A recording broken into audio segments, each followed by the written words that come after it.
Des centaines de sacs entassés devant le palais de justice, mais ce sont 1200 bagages qui auraient dû recouvrir la place Poulart.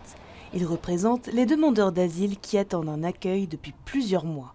Et ils symbolisent également le poids des responsabilités de fait d'asile et de la justice, car le gouvernement est dans l'obligation d'accueillir ces personnes, mais il ne le fait pas. Annuellement, on constate que Fait d'asile, pour des raisons diverses, ne respecte pas ses obligations. La loi belge et contrairement à son obligation d'accueillir tous les demandeurs d'asile, ferme ses portes et renvoie quelques dizaines, quelques centaines ou quelques milliers de personnes à la rue en disant « on n'a pas de place, revenez un autre jour ». Pour faire respecter le droit à une protection internationale, les demandeurs d'asile doivent introduire des dossiers auprès du tribunal de travail.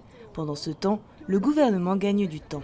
En imposant aux demandeurs d'introduire des procédures individuelles pour réclamer ce droit à l'hébergement, eh bien, ils gagnent du temps. Ils savent très bien qu'à terme, ils seront condamnés, mais que c'est très lourd en attendant pour le système judiciaire, pour les magistrats et pour les avocats d'introduire ces procédures individuelles. En 2021, une centaine de requêtes sont introduites et pour 2022, il y en a déjà plus de 1200. Cette surcharge administrative pour la justice a des conséquences sur les affaires d'aide sociale de la population belge. Et donc on est dans une situation qui s'installe, une sorte de crise récurrente à répétition, qui ne règle rien sur le fond, qui coûte de l'argent à tout le monde et qui impacte aussi les droits de la population belge puisque le tribunal du travail est complètement encombré aujourd'hui et donc les gens voient des retards dans leurs dossiers parce que les magistrats ne peuvent pas faire de miracle, ils sont complètement encombrés aujourd'hui. État de droit et dignité humaine, les associations et la justice demandent que le gouvernement belge respecte ses obligations d'accueil, car à l'heure actuelle, les places ne sont pas suffisantes.